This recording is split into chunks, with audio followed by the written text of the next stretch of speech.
Good morning and good afternoon, everyone, and thank you, Sheetal, for joining us in the late evening over where you are.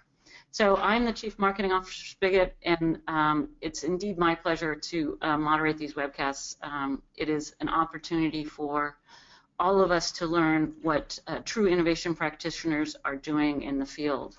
So it'd be my pleasure today to introduce our presenter, Sheetal Edwards. She is the head of innovation partnerships at EDF. She's got tremendous experience in both change and transformation within large corporate organizations. She runs the EDF Energy Innovation Accelerator Blue Lab, and she's going to be talking today about a specific challenge they did around customer centricity. By way of background, Sheetal is a change agent herself. She has done sales and sales engineering and IT, and in fact was once an engineer on the Concorde, which totally impressed me. So before we begin, we have a poll question for everybody on the phone about customer centricity. So it looks about 3/4 of you have not tried it yet, so I think this is going to be great background. I've seen Sheetal's presentation, and I think we're all going to learn a lot today. So thank you very much for the background, and Sheetal, over to you. Amy, thank you very much for the introduction and the invitation to the webinar. I'm really excited to be here today, and I'm looking forward to sharing my experiences. Just a bit of context. I'm going to share the experience of the very first challenge that we launched last May. We sort of took on the Spigit platform around January last year, and we sort of started in last April, May time, and ran a challenge sort of through the summer months of last year. And a little bit about me, just before we move on. So Amy talks about me being a change agent. Yes, I've sort of been running change and transformation programs for a number of years, and I always say that I'd like to try lots of new things, which lends itself well to innovation. In that I tried engineering. I once even worked on Concorde. I tried to be an accountant and did that for a number of years. I then worked on process change and IT, and now I finally landed myself in an innovation accelerator. So I've done a number of different things, which I think lends itself well to being in an accelerator environment. So if we just move on to the next slide, that would be helpful, Jeremy. I think that's move through. Excellent. Just to set some context for those of you that might not know too much about EDF and the group and the environments in which we operate. So again, Jeremy, if you just move down to the next slide. EDF Group itself is a very large organisation. We're one of the world's biggest electricity generator, and run a number of power plants right across the world, predominantly a number of nuclear power plants, such that sort of 80% of the electricity that's generated is actually CO2 free. We have around 159,000 employees in 38.5 million customers worldwide, and we're also one of the top producers of renewable energy in Europe. So, as you can imagine, quite a large organisation steeped in tradition and history, and driving innovation within that context can be quite a challenge. Again, if you just flip on to the next slide, I'll run through these quite quickly, and then we'll get into the meat of the actual challenge itself. So I work in EDF Energy in the UK, and it's one of the largest energy companies in the UK, and we're known typically as one of the big six. So we are one of 6 large utility operators, and we generate around 1/5 of the UK's electricity, again running a number of different plants around nuclear, around gas and electric, around gas and coal. We employ around 14,000 people, and we supply electricity and gas to around 5 million customers, both from a residential and a business perspective. And just within that context, I work very specifically in the retail part of our organisation, and the Innovation Accelerator Blue Lab is there to drive new products, new services into that residential and that business market. So that just gives you a little bit of context around EDF Energy. And again, if you just flip on to the next slide for me, please. We'll talk a little bit about sort of why we need innovation in that space. So within the retail part of our organisation, we're in quite a a rapidly changing market. Things have become much more competitive than they used to be. So I sort of mentioned that EDF Energy is part of 6 big key suppliers, and if you went back around 5 years ago within our market, there were only in total around 10 suppliers providing gas and electric to the UK market in terms of residential and business sales. We now have over around 45 different suppliers providing those particular products to the market, which means it's become, I guess, a bit of a race for who can supply the cheapest price. Gas is the same wherever you purchase it from. Electricity is the same wherever you purchase it from. And actually what starts to differentiate you is things like customer services, reducing complaints, making sure your customers are satisfied with the bills that they are receiving. And that's a tough market in which to operate. We're also seeing a number of other different disruptions. So, for example, a move towards digital. There are many new technologies coming onto the market, and some of you will probably be familiar with the connected homes type of offerings. Within the UK, we've seen a massive drive from one of our big competitors, British Gas, where they have the Hive offering. We've got new entrants coming into the market, such as Google and Amazon. Nest is a smart thermostat that's been launched within the UK, by one of these companies. And what we're seeing is a number of different devices and technologies coming into the home. So again, some of you may have heard around Amazon and the voice interaction tool Alexa, which has again been launched in the market. And with those sorts of things, what we're seeing is people starting to look at energy in a different way. So, you can turn up, turn down your thermostat when you're away from your home. You can be switching your lights on and off just by using voice interaction. You could have remote locks that are able to open your doors from when you're not in your home to let delivery parcels be placed inside your home rather than outside. So a number of different ways that technology is opening up the market for new opportunities. And lastly, within the UK, we're also being mandated to install smart meters. That in itself drives a number of different opportunities around new products and new services that we could be offering. Smart meters give us the opportunity for access to energy consumption data on a much more granular level, which means we would be able to know how you consume your energy, whether you have efficient products, and that might mean that we could help people, both in their homes and in their business, consume less energy overall and become more energy efficient. So there are a number of different factors that are in play into why we need innovation within the context of retail and within the energy landscape. And what we're seeing is companies from outside of the energy space are quite interested in offering products and services that might have been traditionally offered by a utility company. Can we flip on to the next slide, please? So in response to that, EDF Energy has created the ambition to become more innovative, and we are in the midst of creating what we call our Open Innovation Network. So the Blue Lab Accelerator is all around creating a vehicle for new products, new services being trialed, tested, and developed and launched to market as fast as possible. And we know that that those best ideas won't necessarily come from people like me who might be working in the lab, but actually can come from a number of different people, both internally in the organisation and externally. And so that sort of diagram on that slide shows you the different types of organisations and the types of people that we're connecting ourselves with in order to drive those opportunities.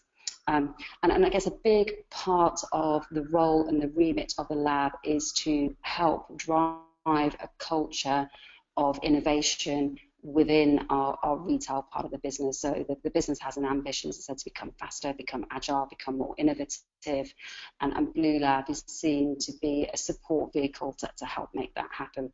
And that's where the Spigit platform really comes into play, because by using it to run challenges and run competitions. We have an opportunity to engage with our employee network in particular to help us find those innovations, find those creative ideas, and put them to development and to test within our environment.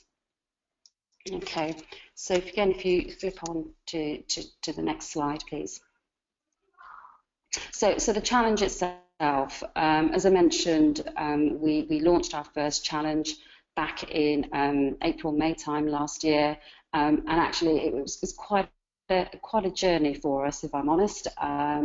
We purchased the software back in, it was end of December, early January, and in my mindset, I had this great ambition that it would be 4 to 6 weeks, and we'd be able to launch a challenge, to a specific part of our organisation, asking for their ideas around whatever problem or idea we were trying to solve or to generate, and sort of by early summer we would have been in a position where we would have completed the challenge and generated a whole new set of ideas. I guess the reality was a little bit different, and I'll sort of talk through some of the sort of experiences that we had on the way.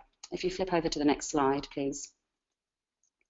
Okay, so the first thing we had to think about was, well, what is the purpose of the challenge? What did we want to achieve with it? I mentioned a little bit about employee engagement, connecting them up to our Blue Lab Accelerator and our Open Innovation Network, but there was a very big question mark for us around what was the purpose of the challenge. Was it there to create employee engagement?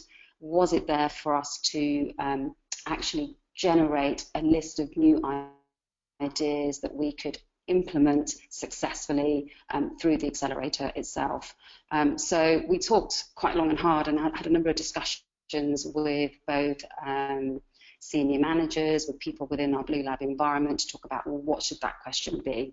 And the question that we came up with is sort of there and highlighted in blue, which is, what ideas do you have for products and services that could be implemented in the next 12 months? So we were quite keen that we wanted to make sure that we had something that could create a tangible outcome. So we didn't want the result of the first challenge to be an idea that might take us a significantly long time to develop and implement, because we wanted to show some real change and some real action as a result of doing the challenge itself.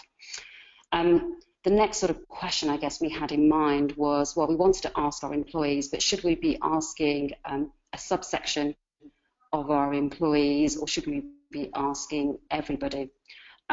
So that was, I think, something that we debated quite long and hard. So for when I say everybody, we're talking about the retail part of our organisation, which is around 6,000 people.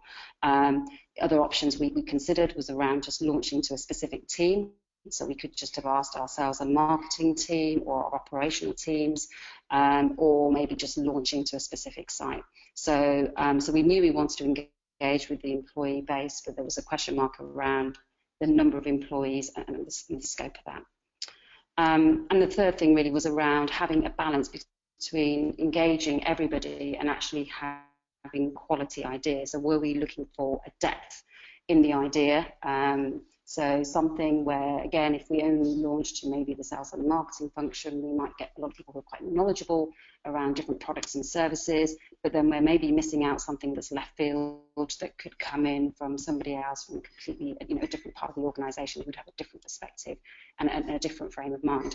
So we ended up landing with a question that was, I think, a good halfway house, making it broad enough around products and services, which could be implemented in 12 months. But then within that context, what we did was ask people for some specific ideas around connected homes, electric heating, and then we had a sort of catch-all other category to try and give people the opportunity to enter, even if they didn't see something that was an obvious answer to the connected homes challenge or electric heating. So we kept it broad, but with a few specific ideas within it. If you flip on to the next page, please. Okay, so this just gives you a bit of an overview of the process that we went through. So from launching, we launched the actual the challenge itself from within the retail part of the organisation, and we allocated the business sponsor to be the MD of our organisation. So we were quite keen to make sure that we had the sponsorship from right at the top of the organisation to show that this was something that was really important to our MD, and therefore it should know something that should hopefully be very important to everyone in the business. I had a review process built in, so once the ideas were submitted onto the platform, there was an opportunity for not only the employees to comment on those ideas over a period of time, but we also had a group of experts who were able to review those ideas and filter them to get to a top 20 out of those. So this gave both the employees a chance to register what they thought was a good idea, but it also gave us in Blue Lab and other experts around the business to make sure that the ideas that were filtering through to the top were ones that also met the criteria around: is it practical to implement? Is this a technology that exists today? Is this something that might fit our strategic ambitions? Do we think we have the experience either within the lab or within other parts of our organisation? We can draw partners in to help turn it into a reality. So there were a number of criteria that we identified in order to make sure that the ideas that were flowing through were ones that we thought could actually be something that we could implement. Sorry, I've sort of just realised I've skipped a phase. So after launch, sort of step 2 was all around getting the employees to engage and generate the ideas. So we gave them a 4-week window in order to generate those ideas. And actually we had, again, quite a long debate around how the employees should engage and over what length of time. So there was some quite nervousness in the business about having 6,000 employees all take part in a challenge that we'd never done before, and we didn't know how people would respond and how they would react. So we did what we called a 2-phase launch process. So step 1 was to launch on one site, to do almost a test phase where we had people just in local to us in Hove in Brighton who had the opportunity to enter their ideas, start collaborating, and after a 2-week window, we could see that it was working quite well.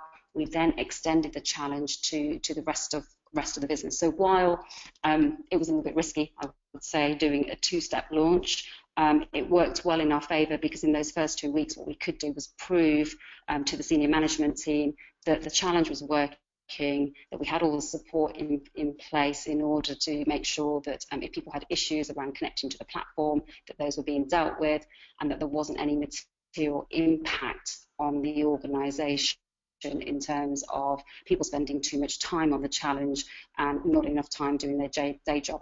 And that in particular was a concern for some of our people who are working in the call centres. So we have quite a large operational workforce, and who are rostered and work on shift.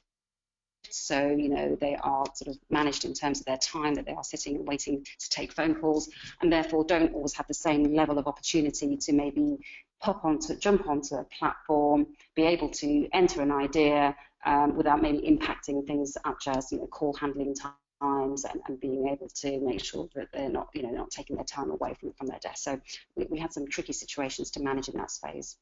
Step 3, all around collaboration. So once the ideas were submitted, we let the ideas develop through that process, experts and moderators jumping on to help guide the conversation.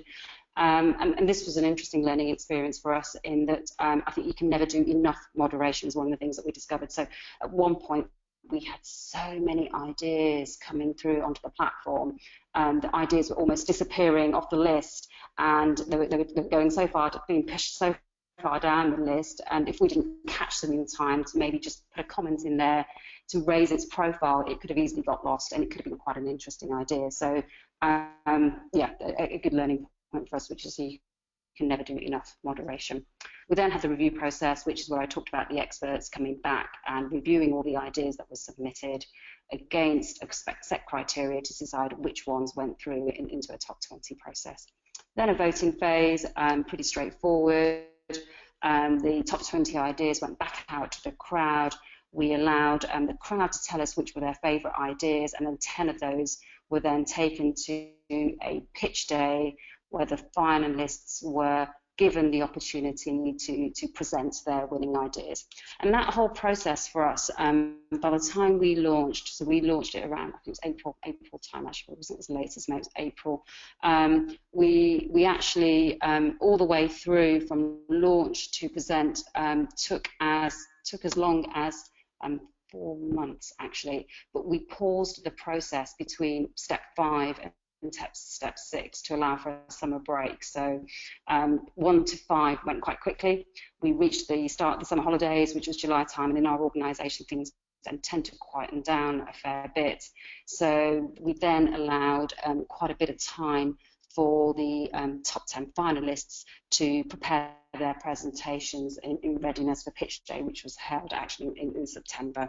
So for us, the process took a little bit longer than we would have probably normally liked, but at least what it meant was that the people whose ideas were coming to the top of the list and the ones that we wanted to push forward in terms of the opportunity to pitch, that they were given that time to actually prepare and allowing for holiday breaks and those sorts of things.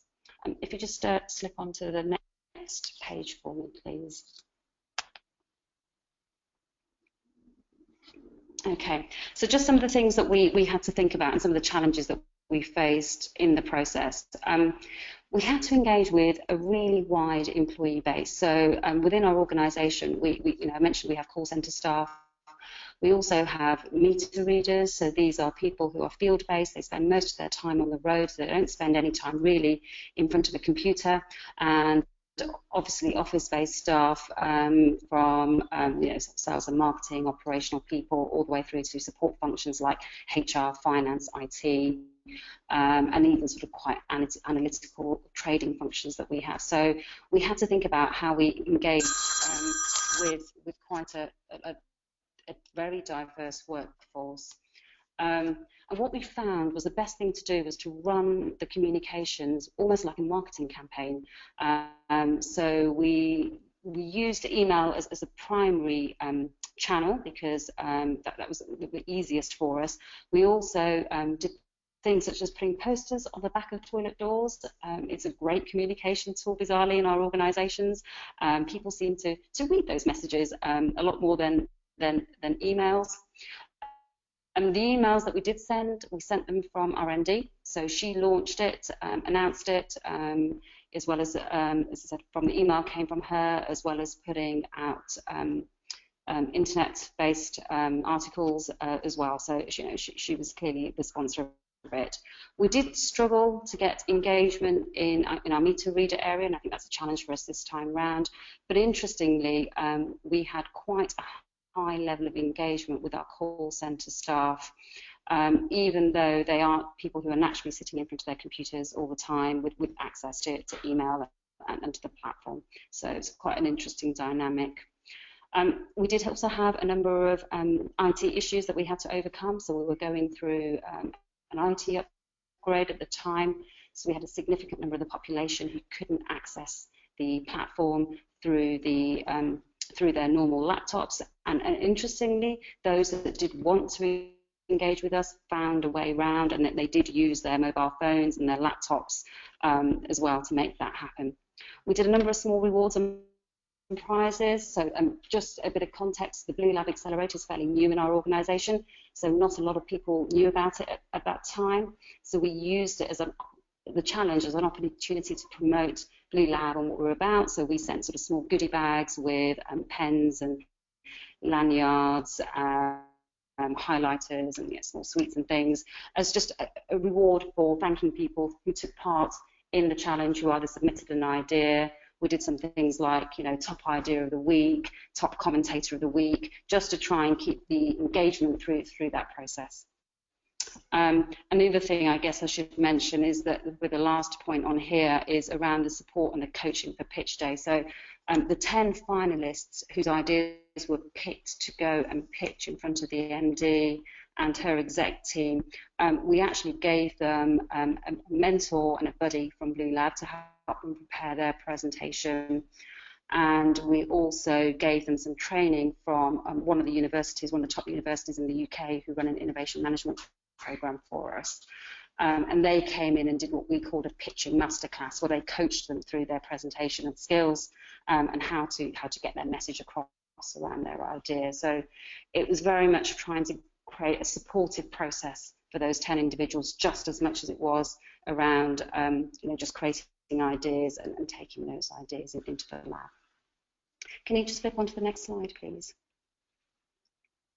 Okay, so just some results, just to give you some context of the outcome around the challenge. So we launched to 6,000 employees. You can see a picture of some of those, the finalists on the right. We had about 151 ideas submitted onto the platform, and we had around 900 people actually logging on and commenting and voting and getting involved onto the platform. 10 finalists for the pitch day, and there's one winner and 2 runners-up. And I don't know if the technology is going to work at this point, but I don't know if you can play the video. I think this video just gives a little bit of context around the people that took part in the pitch day itself and their experience of being in the challenge. So fingers crossed this works. Do you want to give it a go?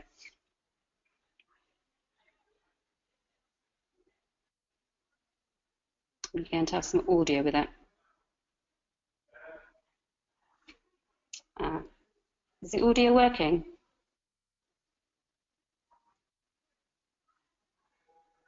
I don't know if it is. Can people hear it? Oh, no, I'm sorry, Sheetal. For those who get the PowerPoint afterwards, the link will be in there.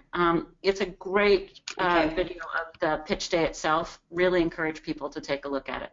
But we're still working on the technology here. So skipping back to the PowerPoint. Okay. Let's go back to the PowerPoint then, not to worry. So yes, please take a look at the video. I think what it really does do is gives you an idea how people felt about being involved in the challenge and being involved in the pitch day. And again, with a bit of context, some of those people that were pitching on the day were had never done anything like this before. So at least 3 of those people were from our call centres, so they were call centre operatives. There was somebody from one of the IT functions as a data analyst. So we had a spectrum of people from a graduate in the organisation who just joined 6 months before, all the way through to a senior head of a large department. So a real mix of employees with a real mix of ideas who would come forward to present at a pitch day. So definitely take a look at the video, because I think it really gives a flavour of, as I said, how they felt about both the experience of taking part in the challenge and the experience of pitch day. Okay, so if we flip on to the next slide, please.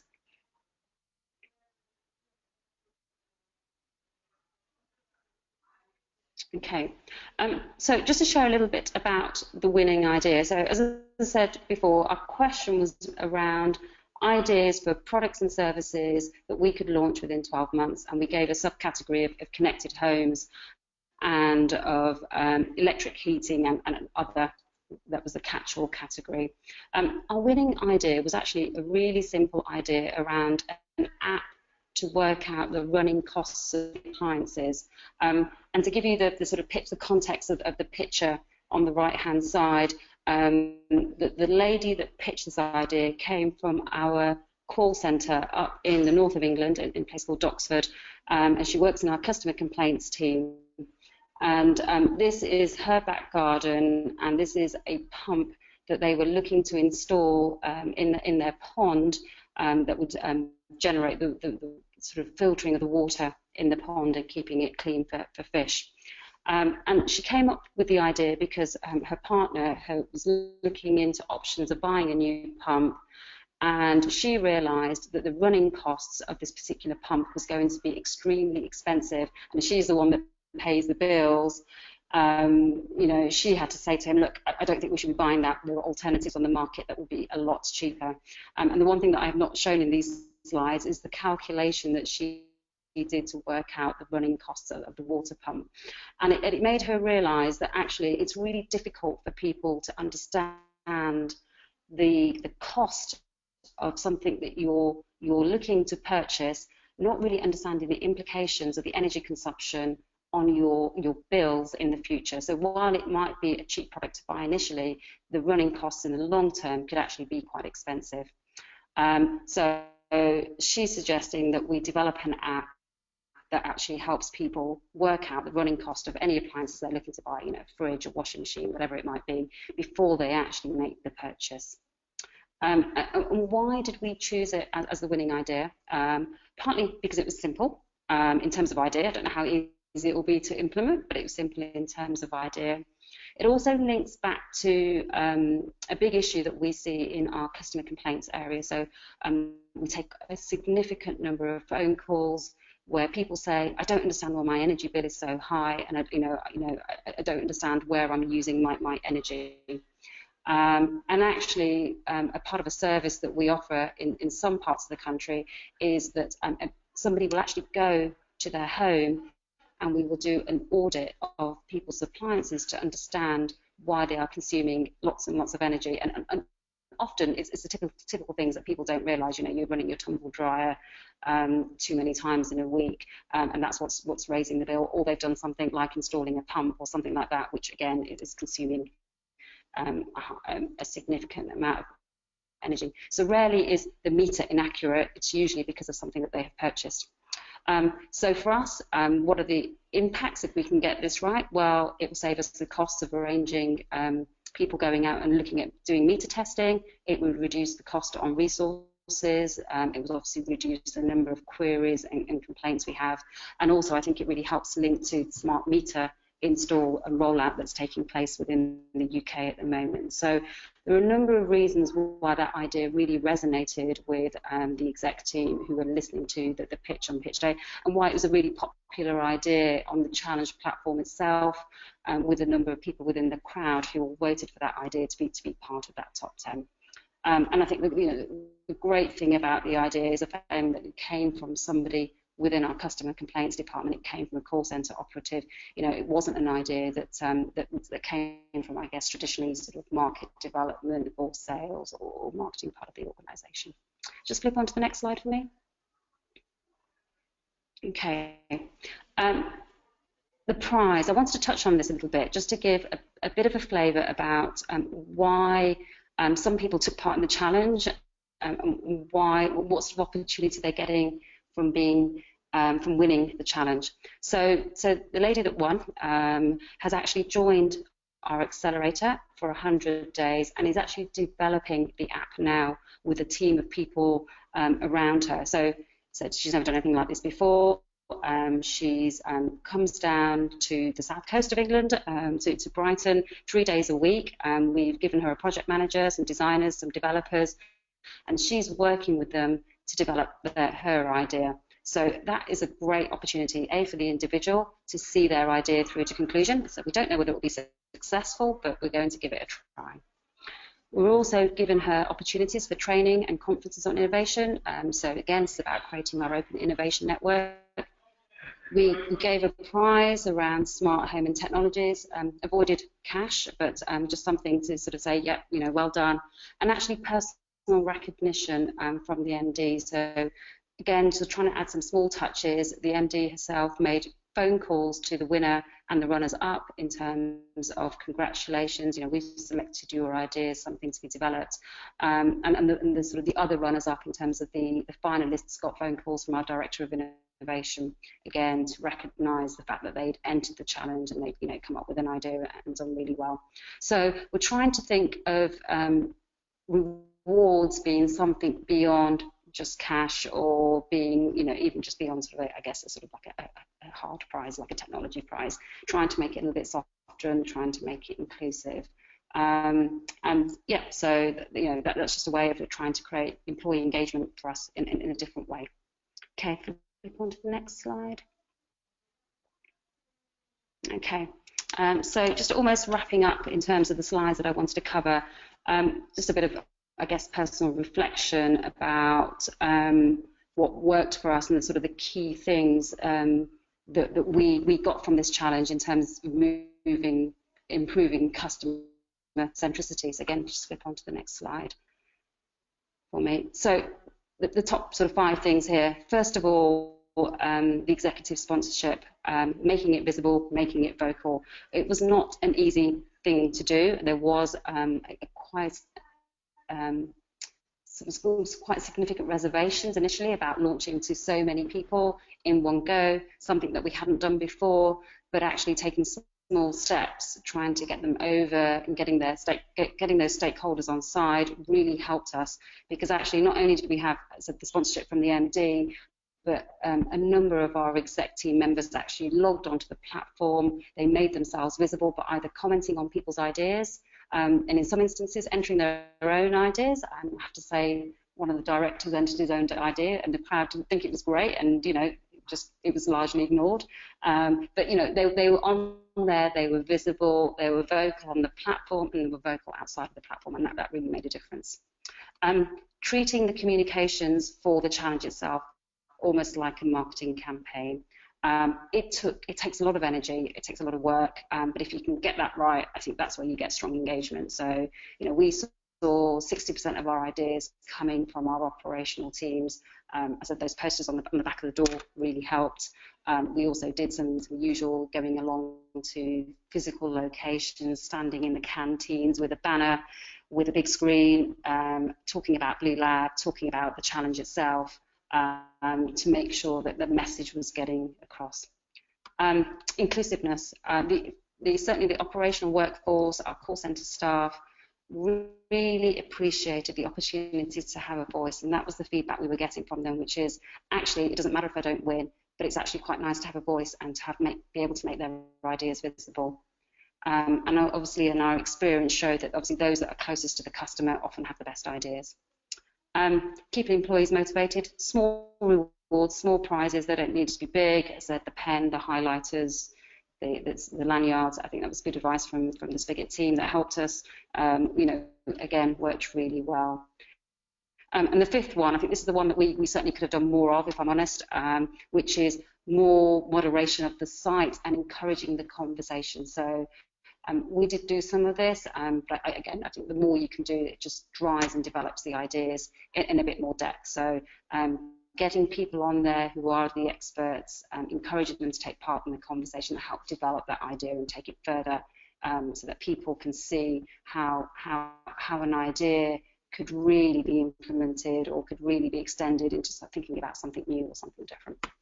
So I guess those are the sort of 5 takeaways for me in terms of our first challenge, and we have plans to do a couple more this year. We're just gearing up for our next set, and I'm hoping that it'll be just as successful as the one that we did last year.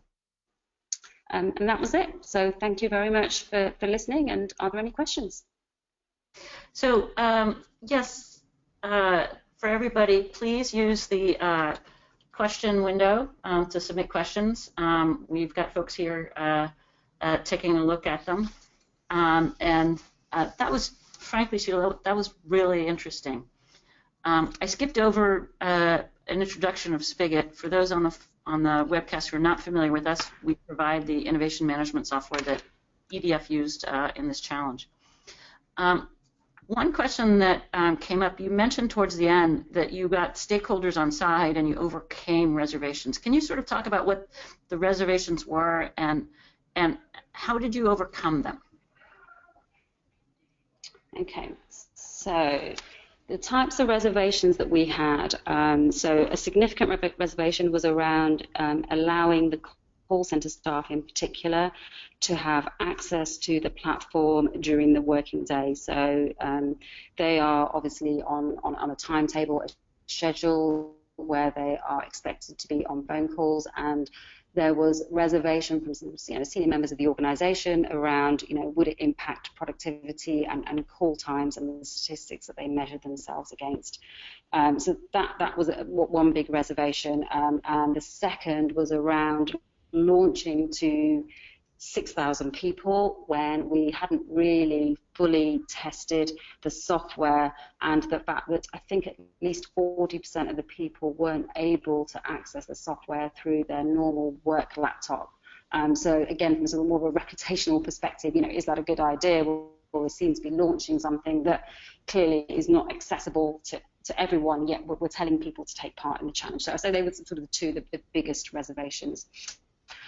With the first one around productivity and call center, we used this, what we called a soft launch process. So first of all, we used a set of individuals from across the organization. We call them our company makers, actually. They're people who help out on projects. They can be from all parts of the company, and the volunteers. So we asked a volunteer group to test the software to make sure that the platform itself operated and there weren't any issues, and they understood the question that was being asked on the platform. They were able to respond, put their ideas in, and it made sense to them. So we did that as a first instance.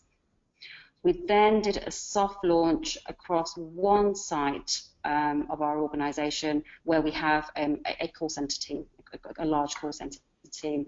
And because the Blue Lab is already on the same site, we thought if there were any issues, we would be able to help and manage those issues. And we tracked over those 2 weeks how many people were logging on, when they were logging on, and we also spoke to the call centre managers to see if there was any impact on their part of the business while the challenge was taking place. And actually what they said, in fact, a lot of the managers, the team leaders, were more worried about nobody engaging rather than having too much engagement. So they had a different concern from maybe the senior management perceptions around what might happen. But what we saw over that 2-week window is that people were logging on, they were accessing the platform, but there was no real obvious impact in terms of people spending too much time on it and not spending enough time on their day-to-day business. So we could use those statistics as a way of overcoming those reservations. And the second one around IT was quite an interesting one. As I said, that only some people were able to access the platform through their work computers. So we're relying on tablets, home laptops, smartphone technology, and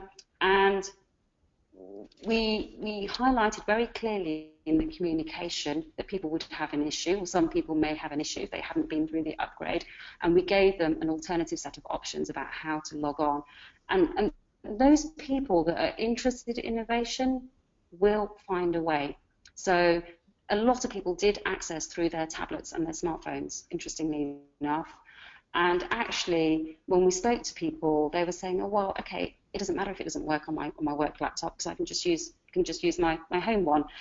So although we perceived it to be a problem, because I think we'd admitted it up front in the comms, the actual people that were receiving the message didn't seem to think that was a problem, and clearly didn't stop them from engaging either. So sometimes I guess we perceive things that aren't really there. So again, that soft launch and that testing phase gave us the opportunity to test out those IT issues and make sure that they weren't too much of a barrier. So I think that helped quite significantly. Any other questions? Absolutely. There's a pile of questions. So one question, you had a review phase, and the question was, who were the experts and moderators, and were they appointed or volunteered? I mean, how did you pick them? Was it difficult to engage them? All around experts, and how to find them and get them. Okay, so we selected the experts based on their experience around the question that we had. So we were looking for people who understood the connected homes technology, products and services, so people from R&D, our sales and marketing function, as well as Blue Lab people who are working in this space already. I'd say we had a mixed level of success, if I'm honest, with picking those experts and having them on board. So while they all took part in the review process and reviewed all the ideas and gave us recommendations for the ones that they thought should be in that top 20, what we would have liked to have seen is more of those experts actively engaging with the platform earlier to help drive some of the conversation and some of the moderation around the ideas. And I think, learnings for us is that when we went and approached people, so we asked them to be an expert, we only really focused in on the review process as such, we didn't spend as much time focusing with them on what do we want them to do throughout the early part of the challenge when people are submitting their ideas and when people are commenting and collaborating on those ideas. I think we would have got more value from those experts if they'd been involved in that. That also takes obviously a bit of commitment from those individuals. So yes, I'm going to log on to the platform, you know, every day for 5-10 minutes, read what's on there and see if I can help drive and generate those conversations. So that next time we might position it a bit differently. We spoke to those individuals to make sure that they were happy to play the expert role, and in a lot of those instances there were people that were connected with activities that we were doing in the Blue Lab, so I guess in some ways it made it easier for us to go and ask them. But I think we underestimated the amount of time that we needed from them. So yeah, I think we could do more. It was good, but it could be better in that respect. That's really helpful for people who are considering going through this themselves. One final question, because Sheetal's got a hard stop. It's the evening over there, and the building's going to close about her, so we want to let her not get locked in. If we don't answer your question, we will follow up directly. So the final question was, what was the pairwise vote stage? What is that? What did that entail? Can you explain that a bit? Okay. Yeah, sure. So from the 151 ideas that we had into the platform, the experts chose 20 of those ideas for the voting phase. And the way in which the platform works is ideas are paired against each other, and the crowd, so the employees in our case, go back onto the platform. They look at the ideas, those top 20 ideas, as pairs of ideas, and the individual gets to vote between idea 1 and idea 2, idea 3 and idea 4, and it basically goes through a number of different combinations to allow the voting to take place. Now, I believe, I'm probably not the expert here, and I'm sure Spigit can sort of step in and maybe answer. There's an algorithm that sits behind the pairwise voting that allows those combinations of ideas to be displayed on the front. But it gives you basically a ranking then of those 20 ideas, so you can sort of cut your line to say, well, I want to take the top 10 forward based on the popularity of those ideas. So yeah, that's effectively what pairwise is. Again, you know, I think it worked. It certainly gave us a ranking that was, I would say, fairly close to what we as Blue Lab and the experts might have chosen. I think there were sort of a couple of ideas that crept in that we wouldn't have naturally chosen, and a couple of ideas that ended up outside of the top 10 that we would have, you know, liked to have seen that come into the top 10. But it was actually a fairly close list. And then here's where the honesty comes. We did do a little bit of shuffling to get the last 2 ideas into that top 10 to have for the pitch day. But we were surprised actually at how close the crowd came to having a similar set of lists to what we would have naturally chosen ourselves. So I thought that was quite interesting. Again, I don't know if that was luck, coincidence, or, you know, a great outcome of the challenge, but yeah, I thought that was quite interesting. I don't know, Amy, if you want to add anything to that in terms of pairwise. I don't know if I've explained it as clearly as maybe. Actually, I think you've done a fairly good job. The intention of it is not just to provide the customer with a ranked order, but also to suppress what we call herd behavior, so that people at this point aren't all voting for their friends' ideas and things like that. And so by only providing a pair at a time, it allows a more sort of rational ranking. So it's one of the things that we do to make sure the best idea crops up, not just the most popular idea. For example, the idea from the managing director that didn't make it forward. Well, thank you, everybody. Thank you particularly to Sheetal Edwards at EDF Energy. This was a very enlightening webcast. You'll all be receiving the recording and the PowerPoint within the next day or 2. Please do take a look at that video. It is fantastic, and the sound will be on that. Thank you, Sheetal.